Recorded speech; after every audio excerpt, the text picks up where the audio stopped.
bës démb mooy Zinedine Zidane donc nekk na officiellement sélectionneur bu équipe de France ñu teewlu Fatou Bintou Ndour. gannaaw bi ñu ko tabbee ci boppu équipe France bi Zinedine Zidane ci ab conférence de presse am daal dina fësal bu baax xeex lu jëm ci wàllum racisme bi ki doon sol numéro 10 équipe France bi daal dina woote bu baax ngir ñu jëlee fi lii di discrimination ci anam bu nekk. mu daal di yëkkati woon ay kàddu ci coupe du monde 2026 bi rawatina li nga xamante ne ni amoon na fa ñu jëmale woon ko ci équipe France bi ci réseaux sociaux yi kile di Zinedine Zidane moom daal dina yëkkati ay kàddu rawatina mu daal di wax ni fii la juddoo ci réew mi fii la màggee ba tax na fii la defee lu bari ak ay nit mu jaxasoo fii ay mélange ba tax na lii di racisme da koy xeex bu baax loolu rek la daal di fësal. gannaaw jàlloore yi mu def ci mondial 2026 bi xam ngeen ne kii di gardien wu Cap Vert bi ki di Vozina daal dina dugg ci beneen chapitre ci vie am portier bi nga xam ne mu ngi toll ci 4 fukki at daal dina signé ab contrat ci club chilien Colo-Colo bi expérience ak performance yu mag yi mu defoon ci mondial bi moo tax turam yegg fépp ci àdduna wërngël képp ak lii di notoriété moom nag def na jaloore yu mag ci mondial bi rawatina ak sélection cap-verdienne bi.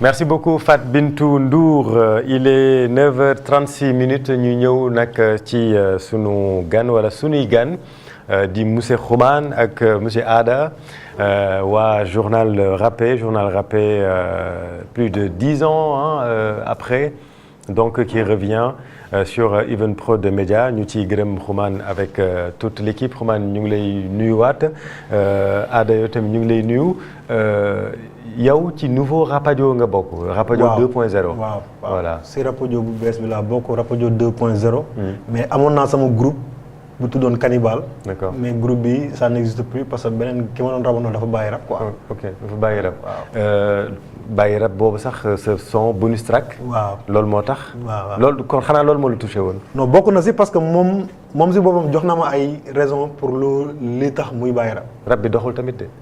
ça dépend si kan. ça dépend ci kan. am na si 5 am na si au minimum am na ci 5 ñoo xam ne mi ngi dox si ñoom. à chaque fois quoi nekkul 5 ñu fixe mais day am 5 ñoo xam ne day dox si ñoom quoi. mais rap yow passion la ci yow de. waaw man j'aime bien j'adore le rap. tey jii nga dugg donc journal Rappé daan nga ko suivre forcément. waaw ngay def la partie wolof. bi nga xamante ni tamit beneen légende moo ko doon def Keyti. am na ñoo xamante ne ñu ngi may wax ni mais kon Ada mooy remplacer Keyti on ne pouvait pas avoir meilleur choix yow tey jii loolu lan la lay def.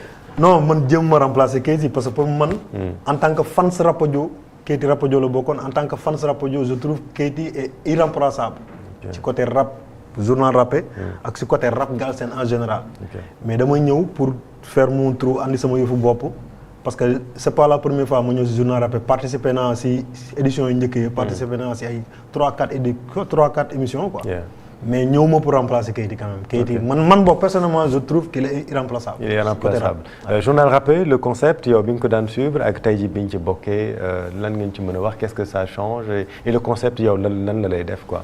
bon concept bi journal Rappé dafa nekk benn affaire boo xam ne dafa dem ba nekk lu mondial.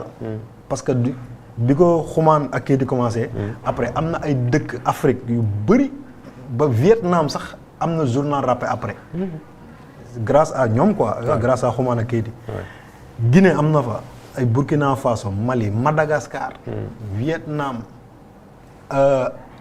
Algérie xaw ma Tunisie itam amoon na fa quoi dafa dem ba nekk benn affaire boo xam ne ñoom ñoo ko initié mais mu dem ba après ëpp leen loxo mais journal Rappé benn conceptuel boo xamante ne dafa am njëriñ si rap mais dafa am njëriñ ci information parce que am na yenn nit yoo xam ni il préfère déglu benn Xuman ak benn Ada di leen rabal information. te déglu benn Pape Cheikh Sylla. voilà grand bi tamit waaw. il préfère déglu benn ñoo la koy jox de façon un peu plus bon digeste. waa vulgaire. vulgaire au sens littéral quoi. oui.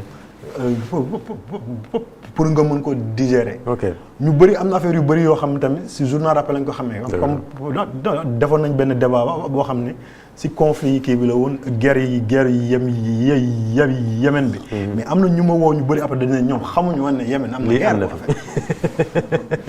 ñooñu ban planète lañ nekkoon kon Xuman ñu lay gërëm ci déjà collaboration bi avec le groupe Evenprod au nom du directeur général Ibou Guèye ñu la ci gërëm. tey jii revenir un peu sur le concept parce que quand même génération bu bees bi moi j'ai vu ñoo xamante ne xamuñu journal rappé hein. C'est important peut-être de revenir un peu sur le concept et qu'en 2013 lan moo tax ngeen créé woon ko. 2013 bi ñu koy créé c'était juste on va dire 1 an après l'alternance avec Macky Sall au pouvoir dañoo constaté que ni rap en général en tout cas si benn période du hip-hop Sénégal on parlait beaucoup de politique. Mais il s'est trouvé que dañu jékki-jékki rek rappeurs yi bàyyi di wax ci politique bàyyi di wax ci société bi bàyyi di wax ci li leen wër. Donc rappeurs yi dañoo mujjee concentré wu ci seen bopp seen moi je suis. Donc c'était devenu ego trip clash.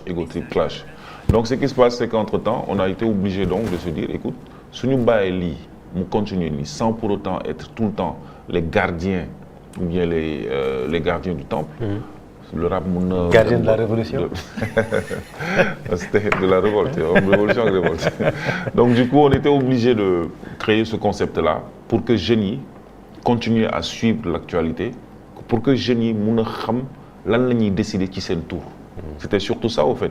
C'était pour pouvoir leur donner l'information pour que ñoom tamit ñu mun a prendre la bonne décision. Donc Dieu a fait que franchement c'était une époque formidable parce que YouTube mi ngi doon commencé Sénégal donc c'était quelque chose de nouveau les réseaux sociaux amul woon doole yi mu am léegi nii donc il y avait encore de l'espace et c'était benn genre transition entre on va dire l'époque digitale et l'époque bi nga xamante ne comme tey jii nii fi ñu nekk nii où c'est la technologie qui domine donc enfin c'est tout cela quoi et puis Keyti et moi on s'est dit il faut ñu indi rap bi il faut ñu indiwaat conscience bi ci rap bi sinon si on le laissait comme ça vu que nous sommes des old school on n'a pas le droit de gis affaire bi di dériver ñuy bàyyi muy dériver donc c'était ça qui a fait qu'on a créé le journal. Et le choix de Ada loo ñu ciy wax yow. Comme li mu wax léegi ah Keyti tu peux pas le remplacer parce que il fait partie dafa am benn on va dire benn noyau dur bu créer journal rappé Keyti moom mooy le premier pilier. man ak moom ñoo doon bind texte yi créer concept bi tout mais il y a aussi beneen noyau yeneen membre noyau bi comme par exemple Mr No Face de Mabo donc moom moo doon beatmaker bi. On avait aussi Mass Black Diamond avec son équipe Level Studio donc c'est eux qui faisaient tout ce qui était réel et on avait également d'autres personnes qui travaillaient en tout cas qui étaient autour de nous qui permettaient que loolu kii bi taxaw donc bi ñu demee ba def journal rappé pendant 4 saisons. On a dû arrêter pour plein de raisons. On s'est dit si on a le choix entre reprendre le journal rappé sans Keyti parce que Keyti n'est plus au Sénégal wala bàyyi concept bi mu dee. Et donc le fait que la demande soit forte ñëpp di ñu laaj quand est-ce que vous revenez bon on a discuté on s'est dit écoute pourquoi pas reprendre le journal et c'est comme ça que le choix de Ada s'est imposé naturellement. Non Ada mën na ko de le défi bi. Non en fait xam nga dafa comme li nga ko waxee ah dafa am benn génération quand même c'était 2013 quoi 2013 ak léegi ça fait 12 ans au moins 11 ans donc tu peux pas am na benn génération boo xamante ne effectivement